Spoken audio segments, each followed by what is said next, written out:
సమస్త పాపాలని తొలగింపజేస్తాయి. అటువంటి దివ్య చరిత్రను మనం చదువుకుంటూ ఉన్నాము, వింటూ ఉన్నాము.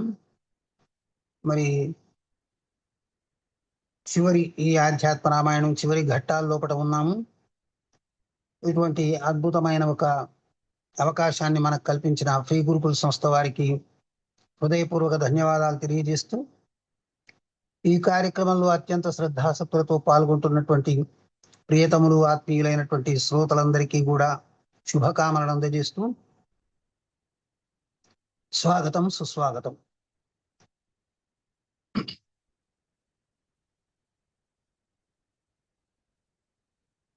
మనం ఇంతకుముందు చెప్పుకున్నటువంటి అంశాలు మధ్యన ఒకరోజు ఆదివారం అంతరాయం అంటే అంతరం వచ్చేసింది. అంతకుముందు చెప్పుకున్నటువంటి అంశాలు ఏమైనా జ్ఞాపకం ఉంటే, ఇప్పుడు అమ్మగారు అడిగారు, మీరు జ్ఞాపకం ఉంటే కొంచెం చెప్పండి, చెప్తే మళ్ళీ మనము అంశం లోపలికి వెళ్ళిపోదాం. అరుణమ్మ గారు రాసుకొని ఉంటుంది కదా, లేదా మిగతా వాళ్ళు ఎవరైనా కానీ చెప్పండి.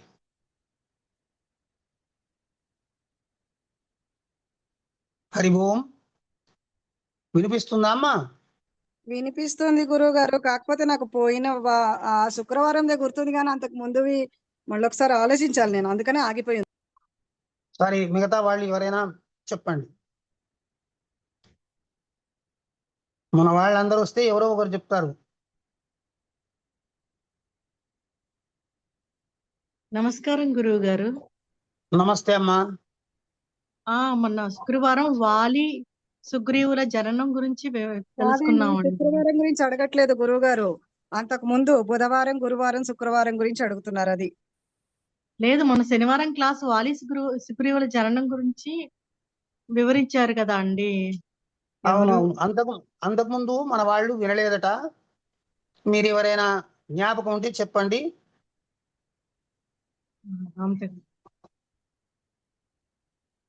అంతకుముందు శ్రీరామచంద్రుడికి అగస్త్యుల వారు రావణాసురుడు, కుంభకర్ణుడు, వాళ్ళకి మించి ఈ ఇంద్రుని జయించిన ఇంద్రజిత్తు గురించి చెప్పి ఆయన వెళ్ళిపోయారు. వెళ్ళిపోయిన తర్వాత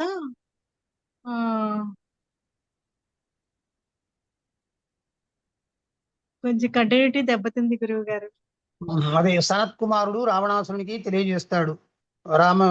శ్రీమన్నారాయణుని యొక్క వృత్తాంతం తెలియజేస్తే అతడు రామచంద్రుని చేతిలో మృత్యువు పొందాలనేటువంటి ఆలోచన చేస్తాడు. అది ఒక అంశం. ఈ వాలి సుగ్రీవుల జన్మ వృత్తాంతం వృక్షరజసుడు బ్రహ్మదేవుని యొక్క అశ్రుధారణ నుంచి పుట్టినటువంటి ఆ వృక్షరజసునికి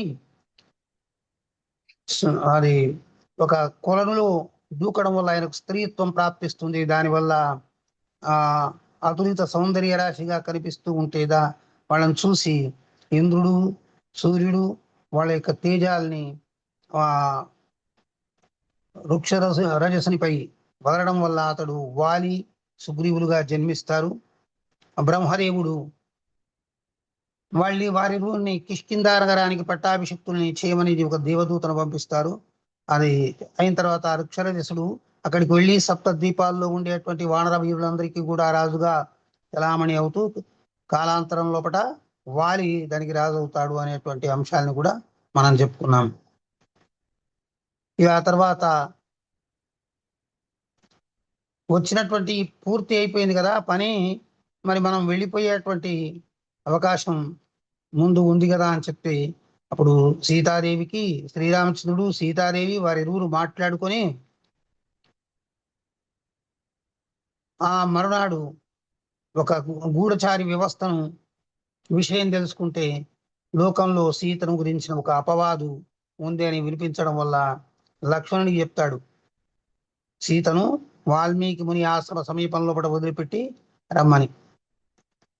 ఆ విధంగా లక్ష్మణుడు సీతను వాల్మీకి సన్నిధి లోపల వదిలిపెట్టి అంటే ఆశ్రమ సమీపంలో వదిలిపెట్టి వచ్చి శ్రీరామచంద్రుడికి చెప్తాడు. ఇదంతా కూడా దివ్య దృష్టితో గ్రహించినటువంటి వాల్మీకి మహర్షి సీతామాతను అర్ఘ్యపాద్యాదులతో పూజించి ఆశ్వాసించి భవిష్యత్తు అంతా కూడా గ్రహించినటువంటి ఆ మహాముని ఆమెను మునిపత్నులకు అప్పగిస్తాడన్నట్టు. సాక్షాత్ శ్రీ మహాలక్ష్మీదేవి అని చెప్పడం వల్ల సీతను ఆ పరమాత్ముడైనటువంటి శ్రీమన్నారాయణుని స్వరూపమైనటువంటి శ్రీరామచంద్రుని భార్యగా లక్ష్మిగా ఎరిగి దినదినము ఆమెను అర్చిస్తూ పూజిస్తూ సేవలు చేస్తూ ఉంటారు. ఇక శ్రీరామచంద్రుడు భోగాలన్నీ పరిత్యజించి విరక్తుడై మునులచే సేవింపబడుతూ రాజ్యాన్ని పరిపాలిస్తూ ఉంటాడు అనేటువంటి అంశం వరకు మనం చెప్పుకున్నాం. ఇంతే అనుకుంటాను నేను, ఇంకా ఏమైనా ఇంకేం లేదు, ఇది ఇంతవరకు చెప్పుకున్నాం. ఆ తదనంతరం ఉండేటువంటి అంశాలని గురించి మనం ఇక్కడ గ్రంథంలోంచి తీసుకొని చెప్పుకునే ప్రయత్నం చేద్దాము. ఇంకెవరైనా మాట్లాడేవాళ్ళు చెప్పేవాళ్ళు ఉంటే చెప్పండి. ఆ చెప్పిన తర్వాత మనము కథా వృత్తాంతం లోపలికి వెళ్ళిపోదాం.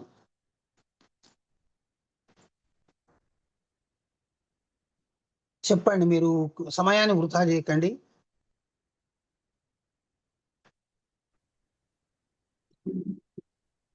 జై శ్రీరామ్ గురువు అమ్మగారు ఎవరు నన్ను ప్రశ్న అడిగింది ఇంతకు ముందు? ఈ 3 రోజులు విషయం నేను వినలేదు అని అన్నవాళ్ళు ఎవరు? నేను గమనించలేదు.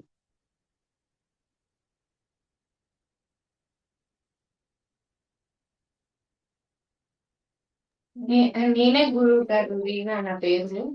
నా అమ్మ వీణ, ఇప్పటి వరకు మీరు విననటువంటి అంశాలే కదా మీకు ఇప్పుడు విన్నవి? ఆ, ఆ, వినలేదు గురువు గారు, ఇప్పుడు చెప్పినవి విన్నాను. అది తర్వాత యుద్ధం అయిపోయిన తర్వాత ఆ రాజ్యానికి వచ్చిన తర్వాత వదిలిపెట్టి రమ్మన్నారు లక్ష్మణ్ అని చెప్పారు కదా, అప్పుడు విన్నాను గురువు గారు. అది అది అంతవరకే మనం వాలీసు చెప్పుకున్నాం. వృత్తాంతము, జన్మ వృత్తాంతము చెప్పినట్టున్నారు. అవన్నీ వింటాను గురువు గారు, యూట్యూబ్ లో వింటాను. సరే సరే అమ్మ, సరే. అయిన తర్వాత మనము ఉత్తరాఖండలో పంచమ సర్గ గురించి చెప్పుకుంటున్నాం. ఈ పంచమ సర్గను ఏమంటారంటే శ్రీరామ గీత అని అంటారు. భగవద్గీత ఏ విధంగా ఉందో శ్రీరాముడు కూడా చెప్పినటువంటి ఆధ్యాత్మిక బోధ దీనిలో ఉన్నది కాబట్టి దీనిని శ్రీరామ గీత అంటారు. అతి విస్తారంగా, అతి విపులంగా, ఇక జిజ్ఞాసుల హృదయరంజకంగా ఉండేటువంటి అంశాలతో ఇది ఉంటుంది. కాకపోతే ఆధ్యాత్మిక పరిభాష కానీ ఆధ్యాత్మిక విషయాల పట్ల ఆసక్తి కానీ లేనటువంటి వారికి ఇది కొంచెం ఎట్లా ఉంటుందంటే వాళ్ళు దీన్ని అర్థం చేసుకోలేక ఇబ్బంది పడేటువంటి అవకాశం ఉంటుంది. కాబట్టి అంత ఇబ్బంది పెట్టకుండా దీన్ని మీకు అర్థమయ్యేటువంటి మామూలు మాటలతోటి నేను అర్థం చేసే ప్రయత్నం చేస్తాను. ఈ విధంగా జరిగిన తర్వాత వాల్మీకి మహర్షి ఆశ్రమం లోపల సీతాదేవిని వదిలిన తర్వాత ఇంకా ఏం జరిగింది, రాముడు రాజ్యాన్ని ఎట్లా పరిపాలిస్తున్నాడు, ఆ జరిగినటువంటి అంశాలు ఏంటివి అని చెప్పేసి భగవతి పార్వతి శ్రీ మహాదేవుణ్ణి ప్రార్థించి అడిగితే ఆమె ఉత్కంఠను గమనించి పరమేశ్వరుడు చెప్తున్నాడు, తదో జగన్మంగళ మంగళాత్మానా విధాయ రామాయణ కీర్తిముత్తమాం చచార పూర్వాచరితం రఘూత్తమో రాజర్షివర్యైరభిసేవితం యథా. ఆ మహాదేవుడైనటువంటి పరమేశ్వరుడు చెప్తున్నాడు, పార్వతి అనంతరము అంటే ఈ సీతాదేవిని వనవాసం పంపించిన అనంతరము రఘువంశ శ్రేష్ఠుడైనటువంటి శ్రీరామచంద్ర భగవానుడు లోక కళ్యాణార్థము తాను ధరించినటువంటి దివ్యమంగళ విగ్రహముతో శ్రీమద్ రామాయణ రూపమున అత్యుత్తమమైనటువంటి కీర్తిని స్థాపించి పూర్వపు రాజర్షులు ఆచరించినటువంటి ధర్మ మార్గం లోపట అంతకంటే మృదువుగా, అంతకంటే హృదయ రంజకంగా, అంతకంటే మానవ కోటికి మనస్సుల్లో ఒక స్థిరత్వాన్ని పెంపొందింపజేస్తూ రాజ్యాన్ని పరిపాలిస్తూ ఉన్నాడు. ఈ ఉదార బుద్ధి అయినటువంటి అన్నకు తగినటువంటి సోదరునిగా ఉన్న లక్ష్మణుడు అప్పుడప్పుడు అడుగుతూ ఉంటాడు. ఏదైనా సందేహాలు వస్తే మానవ జీవితం యొక్క పరమార్థానికి సంబంధించిన అంశాలు ఏవైనా అడగాలనిపిస్తే అడుగుతూ ఉంటాడు. దానికి ప్రాచీనమైనటువంటి ఉత్తమ గాథలన్నీ కూడా వినిపిస్తూ ఉంటాడు. నృగ మహారాజు చరిత్ర లాంటివి కొన్ని ఇట్లా వృత్తాంతాలు వినిపిస్తూ ఆయన యొక్క సందేహాల్ని తీర్చుతూ సంతోషపెడుతూ ఉంటాడు. సాక్షాత్తు శ్రీ మహాలక్ష్మి పాద సంవాహనం చేసేటువంటి ఆ శ్రీరామచంద్ర భగవానుడు ఏకాంతంలో ఒకరోజు కూర్చొని ఉన్నాడు.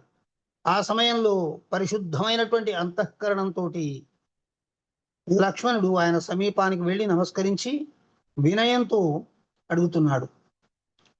ప్రభు, మీరు నిత్య శుద్ధ బుద్ధ ముక్త స్వరూపులు, జ్ఞానస్వరూపులు, సమస్త దేహదారులకు ఆత్మయి వారి హృదయ పద్మాల లోపట జ్యోతిర్మయ స్వరూపుడుగా వెలుగొందుతూ వారి సమస్త శక్తుల్ని పనిచేయిస్తూ ఉంటావు. నీ పాదపద్మాలపై భక్తులనే భ్రమరాలు నిరంతరము నామస్మరణ చేస్తూ వాలుతూ ఉంటాయి. అటువంటి జ్ఞాన దృష్టి కలిగినటువంటి మహాత్ములకే నువ్వు అగిపిస్తావు. ప్రతిరోజు మనం అందరితో కలిసి ఉన్నా కూడా ఒక మహాత్ముడు మన ఊరికి వచ్చాడు, ఊరిలో వాళ్ళందరూ రారు, ఏదో కొద్ది మంది ఆ మహాత్ముని చూడడానికి వస్తారు. ఆ జ్ఞానాన్ని పొందాలనేటువంటి అభిలాష కలిగిన వాళ్ళు, ఆ భక్తి విషయాలు తెలుసుకోవాలనేటువంటి ఉత్సాహం కలిగినటువంటి వాళ్ళు కొంతమంది వస్తారు. ఇంకా కొందరు రారు. ఆ రాని వాళ్ళు, దాని పట్ల అసలే సుముఖత్వం లేని వాళ్ళు, దాని గురించి తెలియనటువంటి వాళ్ళు, దానివల్ల ప్రయోజనం లేదు అని అనుకున్నటువంటి వాళ్ళు రారు. దాంట్లో కొద్ది మంది వాళ్ళు కూడా రారు. వాళ్ళు ఎవరు అంటే వాళ్ళు అన్నీ తెలిసి ఇక ఇది ఎక్కడ వెళ్ళినా కూడా ఇదే సమస్త విశ్వాంతరాళమంతా కూడా పరమాత్ముని యొక్క దివ్య స్వరూపమే అని అంతటా దర్శించేటువంటి వాళ్ళు కూడా రారు. ఎప్పుడైనా వాళ్ళు వస్తారు. ఎందుకోసం అంటే తమను చూసి ఇతరులు కూడా లోక సంగ్రహార్థం వాళ్ళు వెళితే ఇతరులు కూడా ఇంతటి గొప్ప వాళ్ళు వెళ్ళారు, మనం కూడా వెళదాం అనేటువంటి ఉద్దేశం ఉన్న వాళ్ళు వస్తారు అనేటువంటి వాళ్ళకు ప్రేరణాత్మకంగా ఉండడానికి వాళ్ళు అప్పుడప్పుడు వెళుతూ ఉంటారు.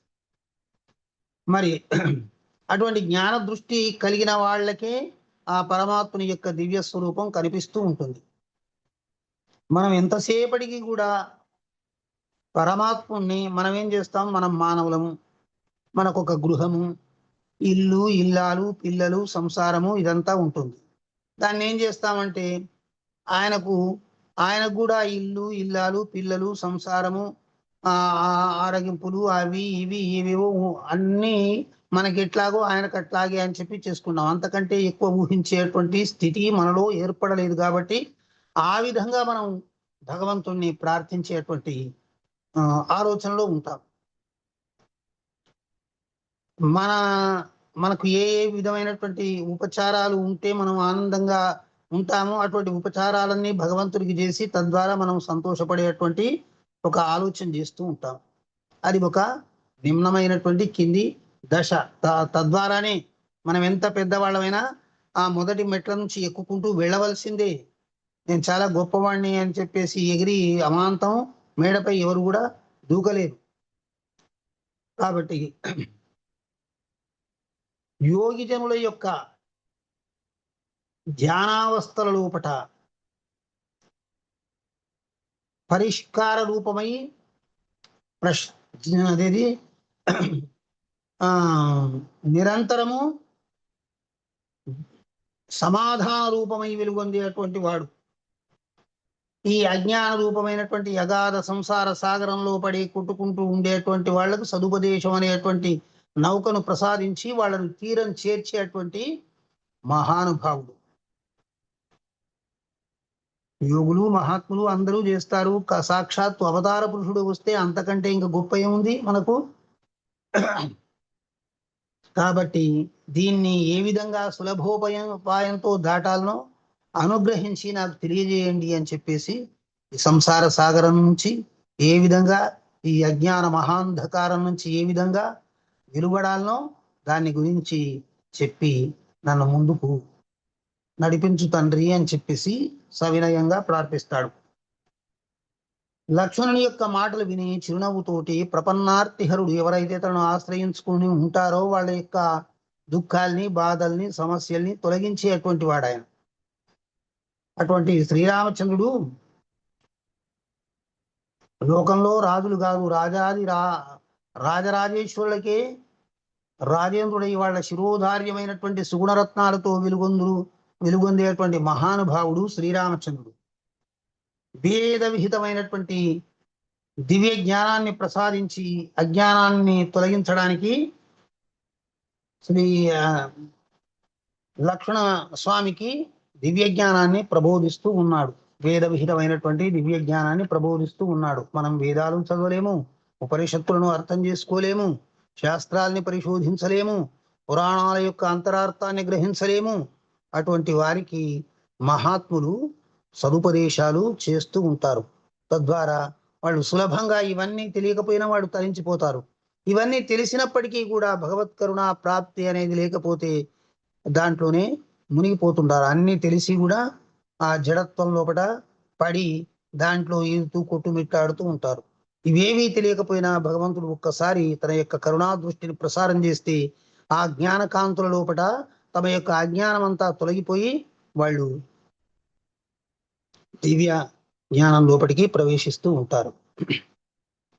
ఈ మహాత్ములు మనకు చెప్తుంటారు, ఒక గుహాంతరాళం లోపల వేలాది సంవత్సరాలుగా ఉన్నటువంటి గూడు గట్టుకొని ఉన్నటువంటి భయంకరమైనటువంటి చీకట్లు ఒక దీపం వెలిగిస్తే పటాపంచలై తొలగిపోతాయి. వేలాది సంవత్సరాలు ఉన్నాను, ఇది టెనెంట్, దీంట్లో నేను ఉండేది, నాకు హక్కు, నేను చాలా ఏండ్ల నుంచి ఉన్నా, నేను పోను అని అంటుందా ఎక్కడైనా చీకటి వెలుతురు వచ్చినప్పుడు? లేదు, పోవలసిందే. అంటే ఎంతటి అజ్ఞానులకైనా కూడా భగవత్ కరుణ అనేటువంటి దివ్య జ్యోతి ప్రసరిస్తే అది ఎన్ని జన్మలదైనా, ఎప్పటిదైనా, ఎంత ఘోరమైందైనా కూడా అది సులభంగా తొలగిపోతూనే ఉంటుంది. మెల్లగా రాముడు ప్రారంభం చేస్తూ ఉన్నాడు, లక్ష్మణునికి బోధిస్తూ ఉన్నాడు. లక్ష్మణ, ఈ తాత్వికమైనటువంటి చింతన కలగడం అనేది గొప్పది. మనము ఒక మాట మనం ఏమనుకుంటాం, భారతదేశంలో పుట్టడం చాలా గొప్పది, ఎన్నో తపస్సులు చేస్తే గాని ఇక్కడ జన్మించడం అనేది సాధ్యం కాదు, దాంట్లో మానవ జన్మ రావడం అనేది అత్యంత గొప్ప, చాలా పుణ్యం వెనక మనం చేసి ఉంటే ఇక్కడ మానవ జన్మ లభిస్తుంది. కేవలం ఇక్కడ మానవ జన్మ లభించినంత మాత్రమే కాదు, వాళ్లకు సద్గ్రంథ పఠనము, సత్సాంగత్యం లభించడం అనేది ఇంకా మరీ గొప్పది. అవన్నీ లభిస్తే వాడు సాధు పురుషుడుగా ఉండడానికి నిరంతరము నామస్మరణ చేస్తూ, నిరంతరము దైవ విచారణ చేస్తూ గడిపేటువంటి ఒక జిజ్ఞాసాపరుడుగా ఉండడం మరీ గొప్ప.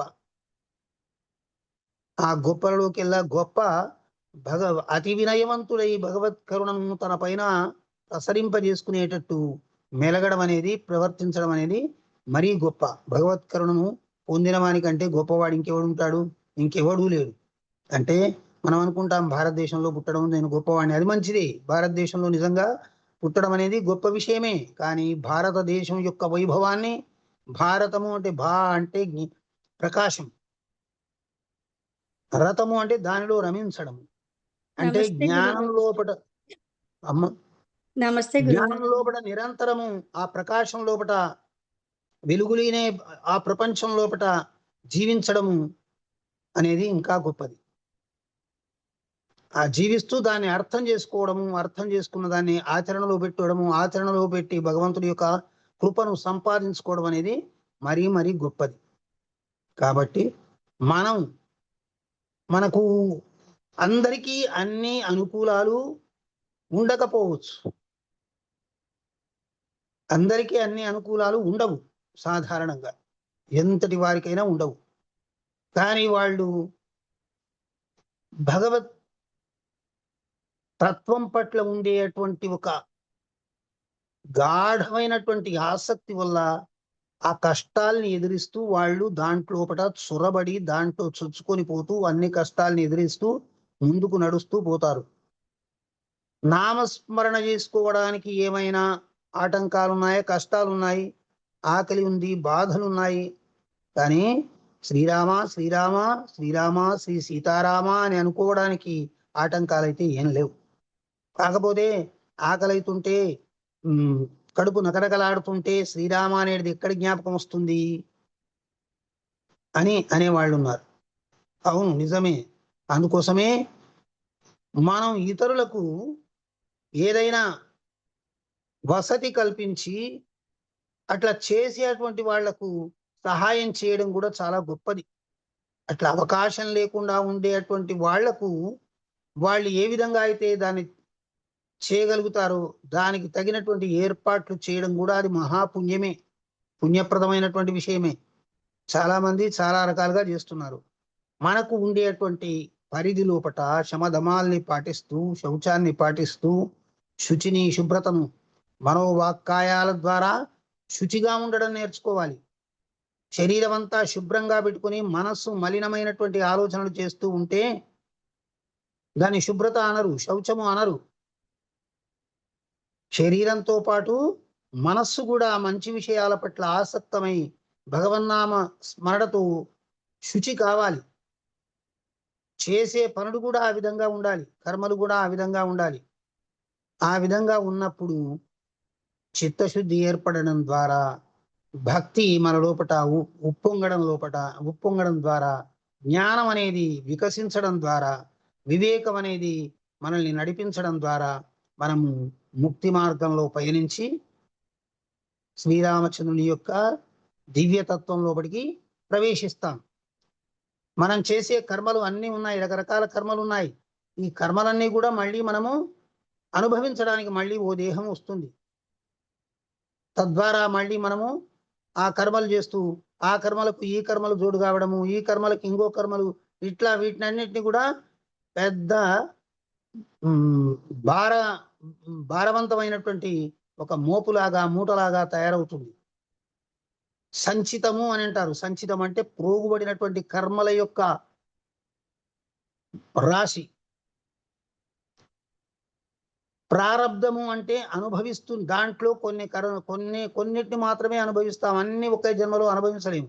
మనం అనేక జన్మల నుంచి కూర్చుకున్నటువంటి ఆ సంచితంలోంచి ప్రారబ్ధం కొన్ని కర్మలు అనుభవించడానికి వస్తాం.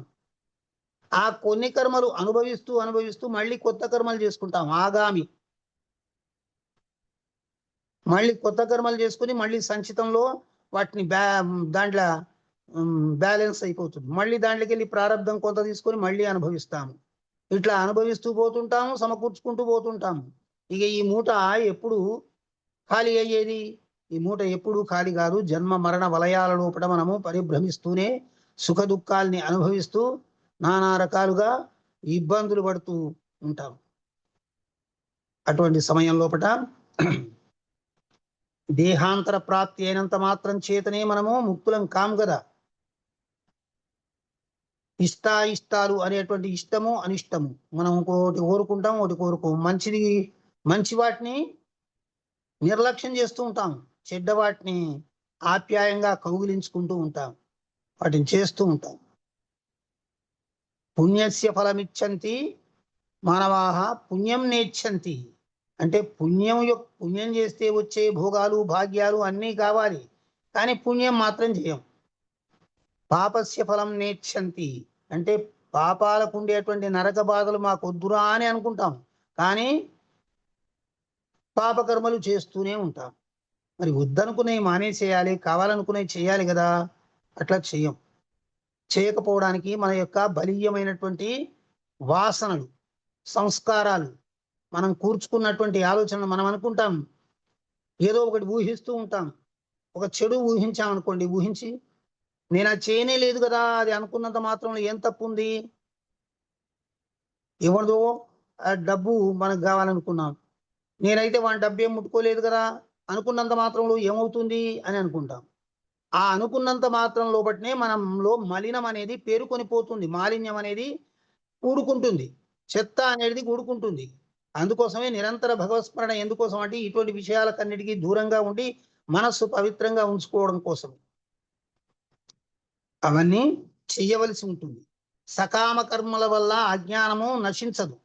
అంటే ఏదో కోరుకొని చేస్తున్నావు, వ్రతాలు చేశావు, పూజలు చేశావు, ఇవన్నీ చేస్తున్నప్పుడు వెంకటేశ్వర స్వామి నాకు అది కావాలి ఇది కావాలని కోరుకున్నావు, ఇవన్నీ సకామ కర్మలు, మంచి కర్మలే అయి ఉండవచ్చు గాక, కానీ కోరికలతో కూడినటువంటి కర్మలు.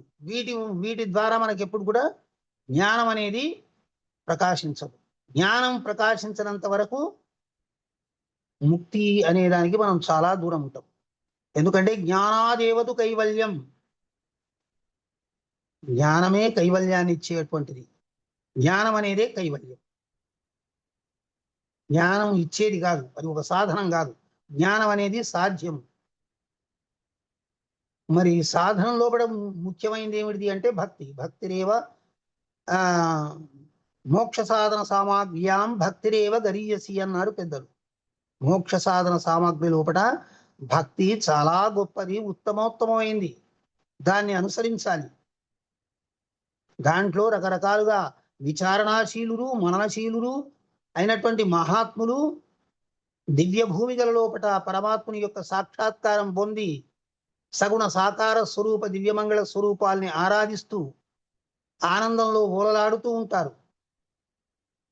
అక్కడికి అది ఇంకా జ్ఞానంలో ప్రవేశించలేదు, ఇంకా ముక్తి మనకు లభించలేదు. అక్కడి నుంచి మనము ఇంకా వెళ్ళవలసినటువంటి ప్రయాణం ఉంది. అక్కడి నుంచి కూడా అక్కడికి వెళ్తే ఆ వెళ్ళేటువంటి దారి తానే అవుతాడు, గమ్యము తానే అవుతాడు. మనం మానవ కోటి అందరూ మనం అనుకునేది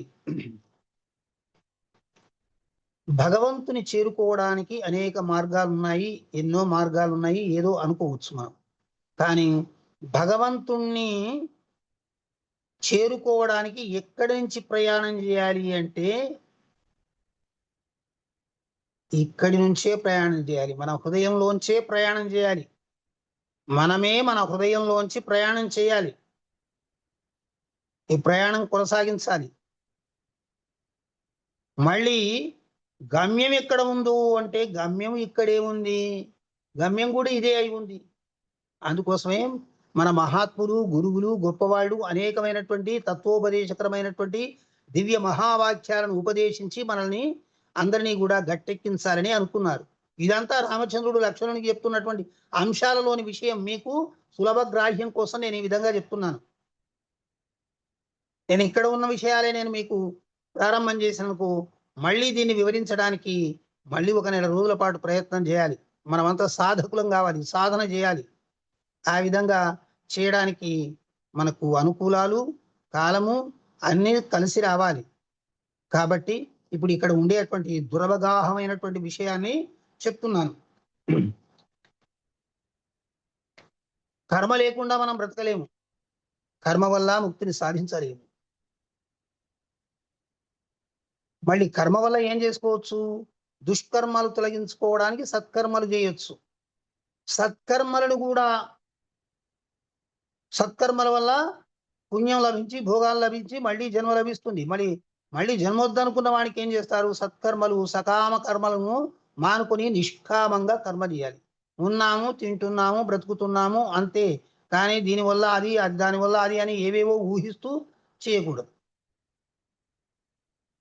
ఇంకా 2వ భావం కూడా చెప్పారు మనకు, సమర్పణ భావంతో. ఎట్లా? నీవే పని చేసినా కూడా నీ యొక్క ఇష్టదైవానికి సమర్పిస్తున్నావు, అంతా ఆయనకే సమర్పణ చేస్తున్నావు. ఎవరికి నమస్కరించినా ఆయనకు నమస్కరించావు. అందుకోసమే మన పెద్దవాళ్ళు చెప్తారు, అన్ని గొప్ప విషయాలు చెప్పారు, కానీ మనం ఏం చేసామంటే మరిచిపోయి అవకతవకలకు గురి అయ్యి తికమకలలో పడిపోయి వాటిని సరిగా చేయకపోవడం వల్ల మన మనస్సంతా కూడా మళ్ళీ ఎప్పుడు కూడా కొత్తగా మళ్ళీ ఏం నేర్చుకోనట్టే ఉంటుంది. ఇన్ని విన్నా, ఇన్ని చెప్పినా మళ్ళీ ఏది విననట్టే, ఏది నేర్చుకోనట్టే, ఏది తెలియనట్టే మళ్ళీ కొత్తగా ఎందుకంటే మన లోపల ఉండే సంస్కారాలు బలంగా ఉంటాయి. ఈ ప్రభావం దానిపైన ఏం పని చేయదు. ఒక పెద్ద కొండను ఒక చిన్న సుత్తె తీసుకుపోయి ఎన్నిసార్లు కొడితే పగులుతుంది? అది కొడుతున్నాము, పరిశ్రమ చేస్తున్నాము, అది పగులుతుందా? పగలదు. ఒక పిడుగు పెడితే అది 2 ముక్కలుగా విచ్చుకొని పోతుంది. మరి ఆ పిడుగుపాటు లాంటి సత్యాల్ని అన్వేషించి మనము దొరకబుచ్చుకొని, ఇప్పుడు చెప్పాము, సమర్పణ భావంతో చేయాలి. ఏది చేసినా నీ ఇష్టదైవానికే సమర్పించు, ఆయనకే సమర్పించు. సమర్పించడం వల్ల ఏంది? ఏ కర్మ నిన్నంట నిష్కామ కర్మ, నిష్కామంగా కర్మలు చేయి. ఆ అభ్యాసం నీకు సాధ్యం కానప్పుడే అభ్యాసేప్య సమర్థోసి మత్కర్మ పరమో భవ అంటాడు భగవానుడు. నీకు అభ్యాసం ఆ నిష్కామ కర్మ భావన విధానంలో నీకు సాధ్యం కాకపోతే నా పనులు చెయ్యి అంటాడు. నా పనులు అంటే ఏమిటి? అన్నీ ఆయన పనులే. మనం ఏమనుకుంటాం? మన పనులని చేస్తున్నాం.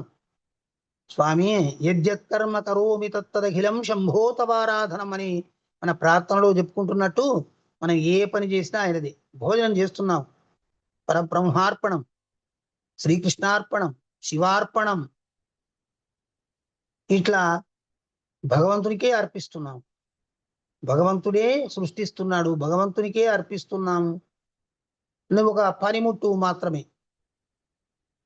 అవన్నీ కూడా జరిగిపోయేటువంటి నేను అనేది అహంకారం. నేను చేస్తున్నాను, నేను దీనిని భగవంతునికి అర్పిస్తున్నాను అని అంటాం. నీవెవడవు దానిని భగవంతునికి అర్పించడానికి? నీవు సృష్టించావా దాన్ని? నీవు అని అంటే నీవు అనేదే. అందుకోసమే మహాత్ములు ఉపదేశ వాక్యాల్లో తత్వమసి అని చెప్పారు. తత్, ఏ భగవంతుడి కోసమై నువ్వు అన్వేషిస్తున్నావో ఆ భగవంతుడు అంటే తత్వం. నీవు అన్వేషించే నీవు అసి అయి ఉన్నావు, అతనివే నీవై ఉన్నావు.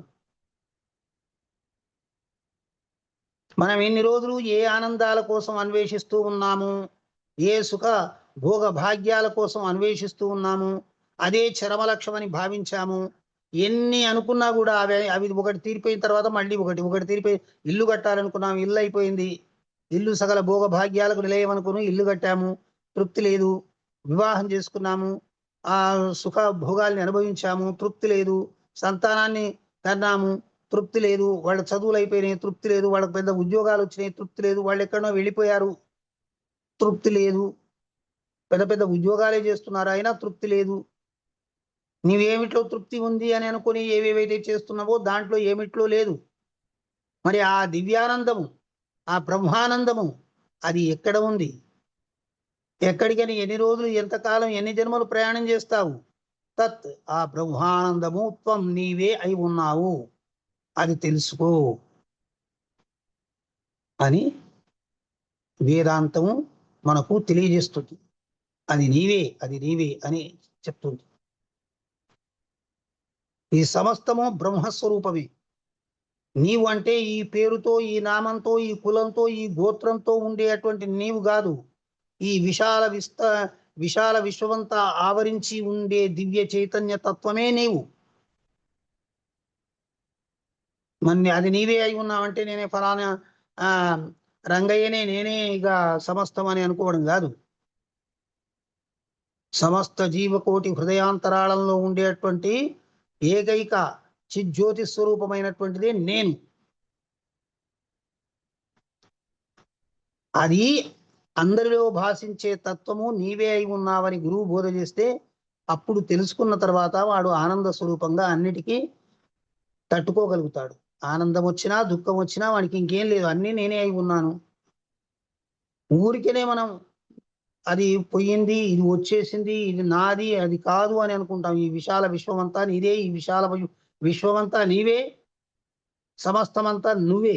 దీనికి ప్రతిరోజు మనం ఆ విధమైనటువంటి భావనలో మునిగి ఉంటే తప్ప ఆ జ్ఞానం క్రమంగా మన లోపల వికసించదు. ఈరోజు ఒక్కరోజే అనుకుని ఏదో ఆ గురువుగారు అట్లా చెప్పాడు, వీళ్ళు ఇట్లా చెప్పాడు, నేనే అనుకుంటే కానీ నాకు ఈ దుఃఖమే పోలేదు అని అనుకుంటే నీవు అనుకున్నంత మాత్రంలో పోదు. నీవు అదిగా అయినప్పుడు మాత్రమే ఆ దుఃఖం పోతుంది. నువ్వు అదిగా ఎప్పుడవుతావు? నిరంతర స్మరణ వల్ల, నిరంతర స్మృతి వల్ల, నిరంతర విచారణ వల్ల, మరణం వల్ల అది నీవుగా మారిపోతావు. అదే నీ భ్రమరకీట న్యాయం అంటారే, అట్లా నువ్వే అదిగా మారిపోతావు. ఇక నీకు కావాల్సిందేముంది? సమస్త విశ్వమే నీదైపోయిన తర్వాత ఇంకా నువ్వు దేనికోసం అరులు చేస్తావు? అన్నీ అంత స్థాయికి ఎదిగిన తర్వాత అన్నీ నీలో ఉండేటువంటిదంతా కూడా నీకు అవగతం అయిపోతుంది. ఆ మహాసముద్రం లోపట ఈ జలబిందువు పోయి దాంట్లో కలుస్తుంది. అప్పుడు నేనే సముద్రాన్ని అని చెప్పడానికి ఇంకా అప్పుడు ఎవరు ఉండరు. నేను ఉండదు, నీవు ఉండదు.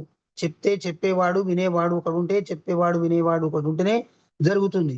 చెప్పేది వినేది సర్వము తానే అయినది ఆ విశ్వశక్తి విశ్వ చైతన్య స్వరూపమైనప్పుడు ఇంక అక్కడ ఏమీ ఉండదు. తర్కవాదాలకు తావే లేదు, తికమకలకు తావే లేదు, ప్రశ్నలకు తావే లేదు. అంతా సమాధాన స్వరూపమై వెలుగొందుతూ ఉంటాడు. అందుకోసమే బ్రహ్మార్పణం బ్రహ్మహవి బ్రహ్మాగ్నో బ్రహ్మణాహుతం బ్రహ్మైవ తేన గంతవ్యం బ్రహ్మకర్మ సమాధిన అని చెప్పేసి బ్రహ్మలో బ్రహ్మమై ఉంటావు, సమస్తము బ్రహ్మమే అని తెలుసుకుంటావు, సమస్తము నీవుగానే. అంటే నీవు అనేది సమస్తం అయిపోతుంది. అది నీవు అంటే ఒక పరిమితమైనటువంటి నీవు కాదు, నేను అంటే ఒక పరిమితమైనటువంటి నేను కాదు. ఇవన్నీ కూడా కొంచెము ఈ దురవగాహనమైనటువంటి వేదాంత విషయాల్లోపడికి వెళ్ళినప్పుడు చాలా జటిలంగా ఉంటాయి.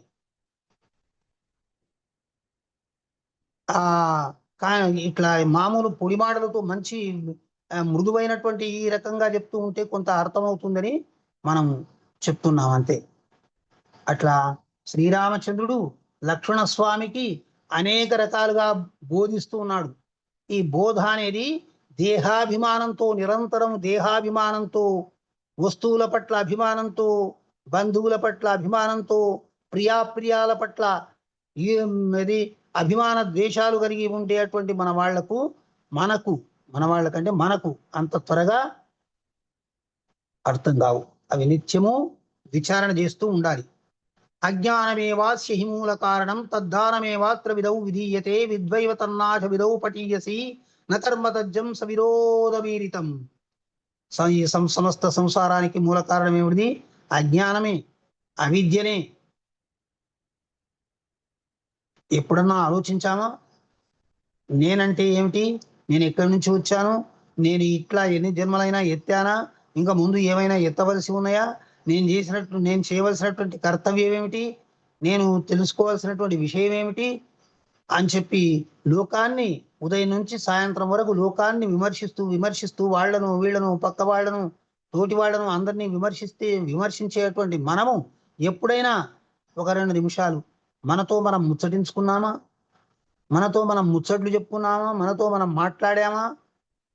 మనను గురించి తెలుసుకోవడానికి మనలో మనము మననం చేసుకున్నామా? ఇదేది చేసుకోకుండానే అమాంతంగా రావాలి అనేటువంటి ఒక కోరిక. ఒక ఇంట్లో ఒక మూల వంట ఇల్లు ఉంది, ఒక మూల వంట సరుకులు ఉన్నాయి. అంటే బియ్యము, పప్పు, అన్ని సామాగ్రి అంతా ఉంది. కానీ ఈ వాటిని కలిపి వండి తినడం ఎలాగో తెలియనటువంటి వాడు జన్మాంతరాలుగా ఉపవాసాలు చేస్తూ అయ్యో భగవంతుడు నన్ను ఎందుకు ఈ విధంగా తయారు చేశాడు అని అనుకుంటున్నాడు. అన్నీ అక్కడనే ఉన్నాయి. వండుకుని తినేవాడు వాడే, వంట పాత్రలు అక్కడే ఉన్నాయి, అన్ని సామాగ్రి అక్కడనే సర్వం సిద్ధపరచబడి ఉంది. కానీ ఆ వంట చేసుకోకుండా, తినకుండా, అంటే మననం చేయకుండా, విచారణ చేయకుండా, ఆలోచన చేయకుండా, సత్సహవాసం సద్గ్రంథ పఠనం చేయకుండా, సత్సంగం చేయకుండా, ఇవన్నీ ఏవి చేయకుండా ఊరికనే తీరగా వచ్చి పడలేదేమీ ఒళ్ళోపట వైకుంఠం అని చెప్పేసి మనం భావిస్తూ ఉన్నాం. అటువంటి భావనల నుంచి మనము విముక్తులం కావాలి అంటే ఈ అజ్ఞానంతో కూడుకున్నటువంటి ఈ ప్రపంచాన్ని పరిశోధించగలగాలి. జిజ్ఞాస ఉంటే చేస్తాడు. జిజ్ఞాస లేనివాడు ఎందుకు చేస్తాడు? ఒకరికి సంస్కృతం చదవాలని ఉన్నది, జిజ్ఞాస ఉంది కాబట్టి ఆయన సంస్కృతం చదివాడు. ఒకరికి ఫిజిక్స్ అన్నాడు, ఒకటి కెమిస్ట్రీ అన్నాడు, ఒకటి ఏది ఇష్టం ఉన్నాడు అది అనుకున్నాడు. కానీ తన పైన ఇష్టం మాత్రం ఉంటే తనను తాను చదవడము స్వాధ్యాయం, తనను తాను చదువుకుని తనను తాను తెలుసుకునేటువంటి ప్రయత్నం చేసేవాళ్ళు ఏ కొందరో ఉంటారు, వాళ్ళు ముక్తులై పరమాత్ముడి యొక్క దివ్య సాన్నిధ్యంలో ఒకట ఎల్లకాలము ఉంటారు.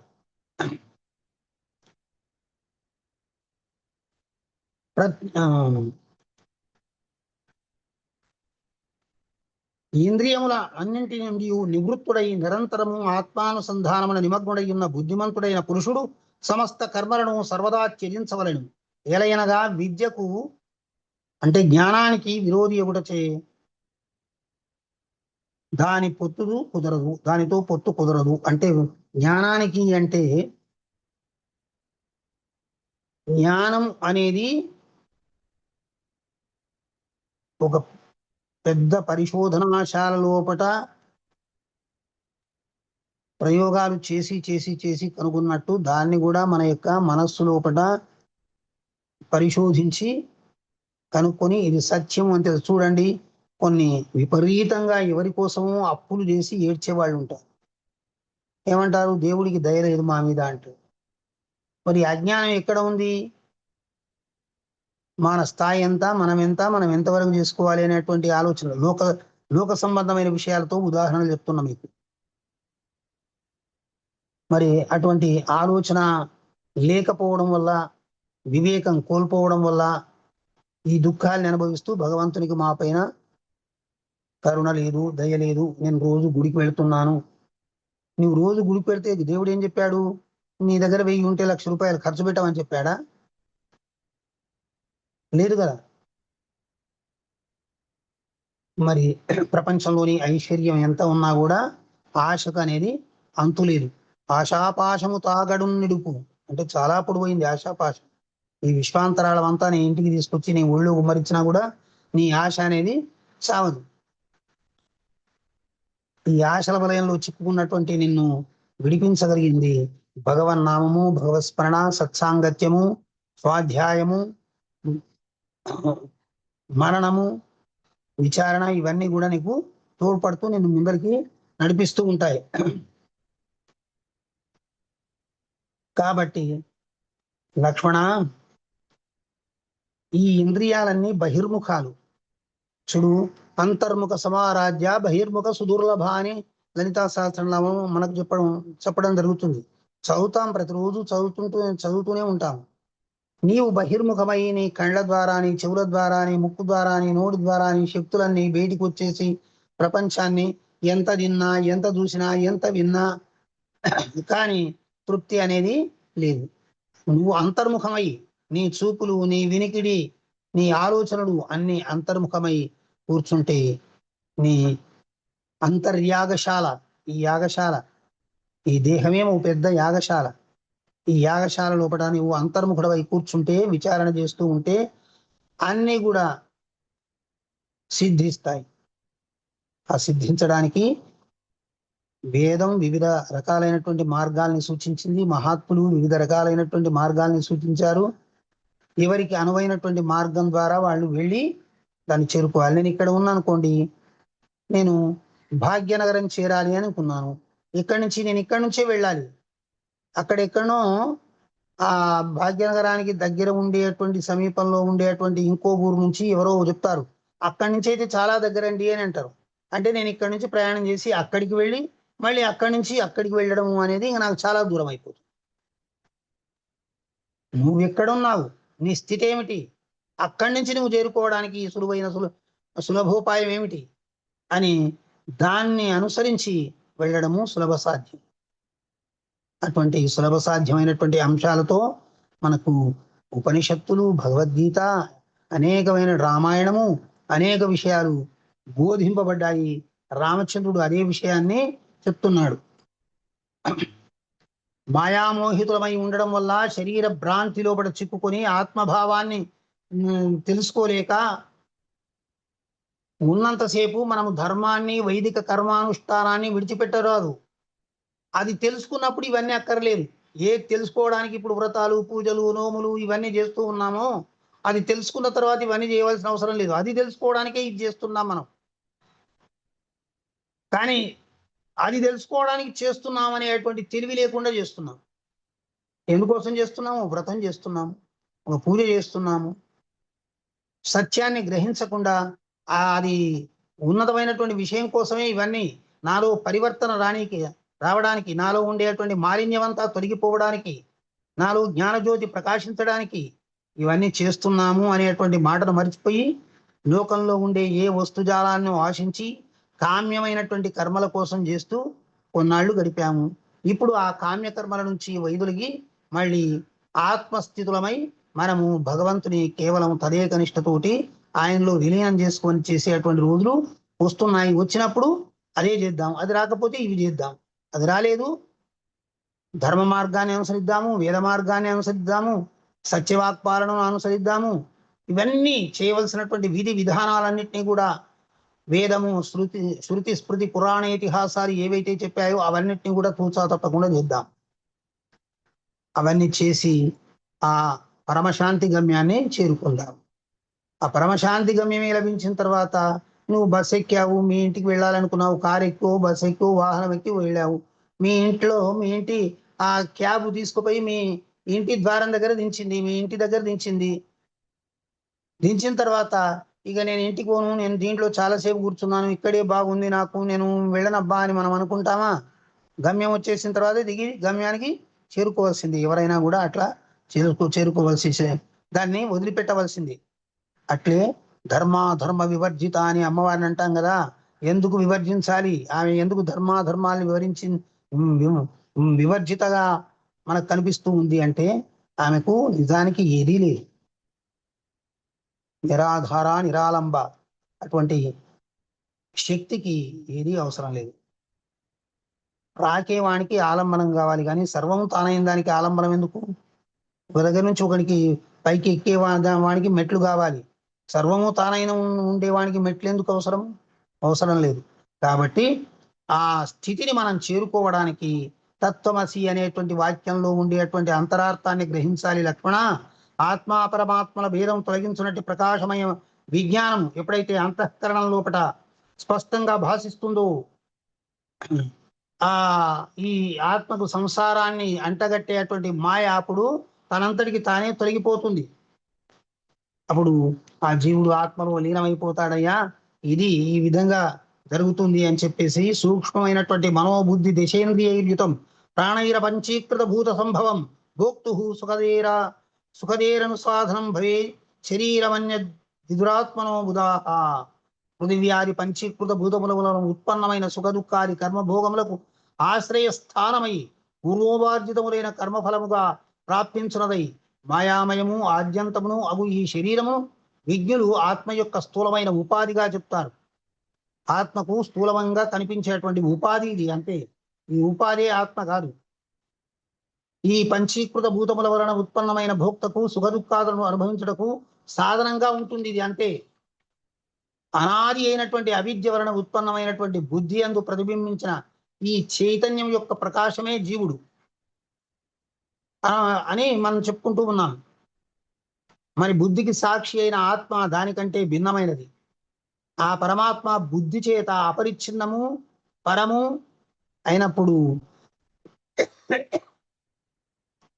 ఏ విధంగా తత్వం మన లోపల భాషిస్తూ ఉందో ఆ విధంగా భాషిస్తూ ఉంది అని చెప్తూ నానా విధములుగా ఉన్న ఆకార రూప విశ్వరూపుని ఉకారమందు లీనము గావింపవలను, ఉకారమును అంతిమ వర్ణముకు మకారమునందు లీనము గావింపవలను, కారణాత్మ ప్రాజ్ఞ రూప మకారమును చిద్ఘన రూప పరమాత్మయందు లీనము గావించవలను. అంతేగాక నిత్యముక్తుడు విజ్ఞాన స్వరూపుడు ఉపాధిరహితుడు నిర్మలుడు అగు పరబ్రహ్మమును నేనే అని తలపవలను. ఉపాధిరహితమైనటువంటి పరబ్రహ్మతత్వము నేనే అని ఎప్పుడు తలుస్తాడు?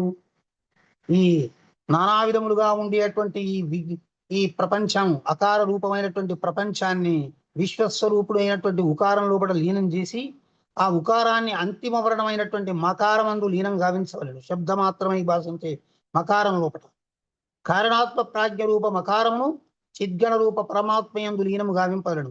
అంటే వాడు ఆ విధంగా చేస్తూ ఉంటే తనంతటికి తానే దాంట్లో లీనమైపోతాడు. అప్పుడు విజ్ఞాన స్వరూపుడు ఉపాధిరహితుడు నిర్మలుడు అయినటువంటి పరబ్రహ్మము తానే అయినటువంటి సత్యం వానికి భాషిస్తుంది. అందుకోసమే ప్రణవ జపం చేయాలి, ఓంకార జపం చేయాలి. ఓం అంటూ మన యొక్క స్థితిని ఈ సహస్రారం వైపు మళ్ళించి ఓంకారాన్ని జపించి మనం దాంట్లో లీనమయ్యేటువంటి ప్రయత్నం చేయాలి. చేస్తే ఆత్మచింతన చేయాలి, ఏకాంతంలో ఉండాలి, ఇంద్రియాల యొక్క అలజడిని గురించి ఆలోచించాలి. వాటి తట్టుకోలేనటువంటి అలజడి వల్ల మనము దిగజారిపోయేటువంటి అవకాశాలు ఉంటాయి. అటువంటి అవకాశాల నుంచి మనం తప్పించుకోవాలంటే జ్ఞాన దృష్టితోటి స్మరణ చేయాలి, భగవంతుని స్మరణ చేయాలి. భగవంతుని స్మరణ చేయడం వల్ల ఆ పడిపోయేటువంటి స్థితిలో ఉన్నా కూడా మనం పడకుండా ఏదో ఒక కవచంలాగా రక్షించేటువంటి ఒక సంఘటన ఉద్భవిల్లి మనం కాపాడబడతాం. ఈ విధంగా అనేకమైనటువంటి విషయాల్ని సంసారానికి మధ్య తుదలందు సకల విధములకు భయశోకములకు కారణమని తెలిసి ఈ సంసారమే భయశోకాలకు కారణమైనటువంటిది. సమస్త వేద విదిత కామ్యకర్మలను త్యజించవలను. వేద విదితం ఏదైతే వేదం ఎన్నాళ్లుగా మనకు చెప్పిందో, ఇట్లా చేయి, అట్లా చేయి, అది చేయి, ఇది చేయొద్దు అని చెప్పిందో వాటినన్నింటినీ చేసుకుంటూ బ్రతికాము. అది సత్యం తెలిసిన తర్వాత వీటన్నిటికీ మనం దూరం అయిపోతాం. ఇవన్నీ వాటంతటికి అవే మన నుంచి వదిలిపోతాయి. ఆత్మతో అభిన్నమైనటువంటి రూపం మనలో భాషిస్తూ ఉంది. ఆ అభిన్న రూపం లోపట ఇప్పటి వరకు నువ్వు ఈ జగత్తు మాయా అని ఏదైతే భావించి ఈ లోకంలో బంధింపబడ్డావు, అవన్నీ కూడా పరమాత్మ స్వరూపంగా, ముక్తి స్వరూపంగా భాషించి నిన్ను విముక్తుని చేసి నిన్ను తన హక్కున చేర్చుకుంటుంది. తన కౌగిలి లోపట, తన ఒడి లోపట శాశ్వతంగా ఉంచుకుంటుంది. ఇదంతా కూడా భ్రాంతి, మిథ్య అని ఏదైతే భావిస్తున్నామో ఆ భ్రాంతి మిథ్యలకు ఆధారభూతమైనటువంటి పరమతత్వం లోపట మనము విలీనమైపోతాము. కాబట్టి మొదటనే అంత సామర్థ్యము, అంత శక్తి మనకు కలగకపోవచ్చు. కాబట్టి మనము, ఓ ప్రియతముడా, సమస్త శృతుల సారమగు ఈ రహస్యమును నేను నీకు తెలిపాను. ఏది? లోకమంతయు నా రూపముగా కానలేనంత వరకు పురుషుడు సర్వదా నన్ను ఆరాధించవలెను. సమస్తము విశ్వ బ్రహ్మాండమంతా రాముడుగా భాషించి రాముడి లోపల లీనమయ్యేంత వరకు మనము రామతత్వాన్ని ఆరాధిస్తూ ఆరాధిస్తూ ఆరాధిస్తూ ఉండాలి. గుణాతీతము,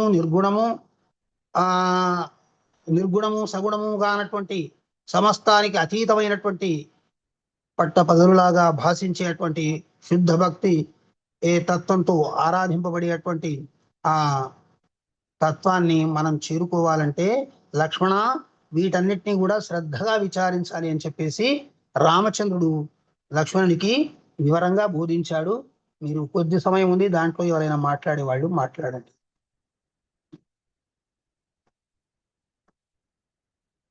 కొద్ది సమయం ఉంది, మాట్లాడండి. శ్రీ మాత్రే నమః. గురువు గారు, అంటే ఇక్కడ ఇది ఉత్తరకాండలో 5వ సర్గన గురువు గారు? రామగీత, శ్రీరామగీత. అవునమ్మా, అవును. ఓకే, చాలా విషయాలు శ్రీరామచంద్రుడు చెప్పారు మాకి. చాలా సంతోషం గురువు గారు, చాలా బాగా వివరించారు ఈరోజు. సరే అమ్మ, దీంట్లో దురవగాహమైనటువంటి దీంట్లో ఉండే జటిలమైనటువంటి పదాలతోటి మీకు చెప్తే అర్థం కాదని చాలా చిన్న చిన్న పదాలతో చెప్పడానికి ప్రయత్నం చేశాను. మరి మీకు ఎంతవరకు అర్థమైందో, నేను ఎంతవరకు సఫలీకృతున్నయ్యానో తెలియదు. హరే కృష్ణ గురువు గారు, అర్థమైంది. చాలా బాగా వివరించారు గురువు గారు, మాకు చాలా బాగా అర్థమైంది. తృచ్చులము నేనైతే నాకు చాలా బాగా అర్థమైంది. అంటే నేను అంత స్థాయిలో లేను, కానీ చాలా బాగా అర్థమైంది గురుగారు. Thank you. సంతోషం, సంతోషం. మీకు హృదయపూర్వక ధన్యవాదాలు. ఎందుకంటే ఇప్పుడు 12 గంటల నా భగవద్గీత క్లాస్ లో చెప్పడానికి 2 ఉదాహరణలు మీరు ఇప్పుడు చెప్పారు. ఒకటి కార్ ఎగ్జాంపుల్ ఒకటి చెప్పారు, అంతకు ముందు వంట సామాగ్రి తెచ్చి పెట్టుకొని అదేంటి ఏళ్ల తరబడి ఉపవాసం ఉండడం. ఈ 2 కూడా నేను ఇవాళ నాకు క్లాస్ లో చెప్పుకోవడానికి నేను మీ దగ్గర నుంచి పర్మిషన్ అడుగుతున్నాను. మా వాళ్ళకు కూడా నేను చెప్పడానికి ప్రయత్నం చేస్తాను. చెప్పండి కానీ ఆ సందర్భానికి అతికేటట్టు చెప్పండి. మనం తెలుసుకున్నాం అది అట్లనే, అందుకనే సందర్భానుసారంగానే చెప్తాను. అలానే వాళ్ళ నేను నిన్న చెప్దాం అనుకున్న మాట నాకు చాలా ఆశ్చర్యం అనిపించింది గురుగారు, మీ నోటి నుంచి వచ్చింది ఆ మాట, అందుకని చెప్తున్నాను. నిన్న ఏది అగస్త్య మహాముని శ్రీరామచంద్రుడికి చెప్తున్నట్టు ఎవరు పార్వతీదేవికి అదేంటి మన పరమేశ్వరుడు చెప్తుండగా ఆ వివరణ మీరు మాకు చెప్తున్నారు అని నేను మ్యూట్ లో ఉండి చెప్పుకున్నా ఆ మాట. మీ నోటి నుంచి వచ్చింది ఆ మాట. నాకు చాలా ఆశ్చర్యం అనిపించింది నిన్న. అంతా ఆ ఇవాళ శక్తి ఇప్పుడు చెప్పండి. చెప్పండి గురువు గారు, చెప్పండి. సండే నాడు కూడా ఉంటుందా క్లాసు? సండే కూడా ఉంటుందండి అది క్లాసు? నిన్న కాదండి అయ్యో రామచంద్ర, నిన్న అంటే మొన్న అని, శనివారం. సారీ. మీరేదో చెప్తున్నారు గురుగారు. అమ్మా ఇప్పుడు ఈ మన దగ్గర సెల్ ఫోన్ ఉంది, ఎక్కడో మాట్లాడిన మాట ఇక్కడ ప్రతిఫలిస్తుంది, ఇక్కడ బయటకు వస్తుంది, ప్రతిధ్వనిస్తుంది. మరి అంటే ఈ శబ్దం అనేది విశ్వవ్యాప్తమై ఉంది. నువ్వు ఈ మాటనే ఈ హైదరాబాద్కు చెప్తే హైదరాబాద్కు, ముంబైకి చెప్తే ముంబై, చెన్నైకి చెప్తే చెన్నైకి వెళ్ళిపోతుంది. కానీ మ్యూట్ లో ఉన్నాను కదా నేను, మీకు తెలిసే అవకాశం లేదు కదా. నాకు తెలిసే అవకాశం లేదు, కానీ అది ఆ విధంగా అంతర్గర్భితంగా అది ఆ విధంగా ప్రసరిస్తూ ఉంటుంది. ఆ భావన అనేది మీది నాది ఏకీకృతమైనటువంటి భావనలు ఉంటే అప్పుడు నా నోట్లోంచి ఆ మాట వస్తుంది. శ్రీరామదయ, నిజమే. అది నేను అనుకున్నా, అయ్య బాబా ఏంటి నేను మనసులో నేను మ్యూట్ లో ఉండి నేను ఇప్పుడు ఇలా మాట్లాడిన విషయం గురువు గారికి ఎలా తెలిసింది? ఆ సేమ్ అవే మాటలు చెప్పారు ఆయన అనుకున్నా నేను. ఇవాళ అదే జరిగింది కదా. రాముడు లక్ష్మణుడికి చెప్తున్న మాట పార్వతీదేవికి పరమేశ్వరుడు చెప్తున్నది మీరు మాకు చెప్పారు. అలా సంతోషం. మన సమయం కూడా అయిపోయింది. టెలిపతి అంటారు దీన్ని. టెలిపతి. అందరము ఒకే నావలో ఉన్నాం అనడానికి అదొక నిదర్శనం అనుకుంటాను గురువు గారు. అయితే సంతోషం. సరే, లోకా సమస్తా సుఖినో భవంతు. జై హింద్, జై భారత్, జై శ్రీరామ్. జై శ్రీరామ్ ధన్యవాదాలు గురువు గారు.